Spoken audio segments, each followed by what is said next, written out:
સમીના વારાણા ગામે મેળામાં સતત ભક્તોનો અવિરત પ્રવાહ। રવિવારના દિવસે લાખો ભક્તોનું ઘોડાપૂર ઉમટ્યું હતું અને સમીથી લઈ બાસપા સુધી વાહનોની લાંબી કતારો લાગી હતી અને પોલીસ સ્ટાફ ટ્રાફિક નિયંત્રણ માટે ખડે પગે હોવાનું જાણવા મળ્યું હતું। Sami police station incharge AP Jadeja પણ ખડે પગે રહ્યા હતા।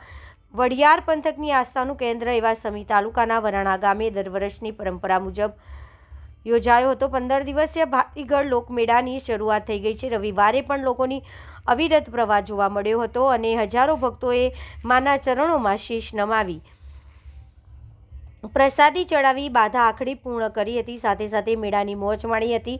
વરાણા ગામની અંદર બિરાજમાન આઈ શ્રી ખોડિયાર માતાજીના ધામે મહાસુદ એકમથી શરૂ થયેલા મેળામાં સાતમના દિવસે એટલે કે રવિવારે વહેલી સવારથી જ શ્રદ્ધાળુઓનો ભારે ઘસારો જોવા મળ્યો હતો અને ખોડિયારમાંના ગુણગાન ગાતા ભક્તો ખોડિયારમય બની ગયા હતા। રિપોર્ટર પંકજ સાધુ, પાટણ, સમી।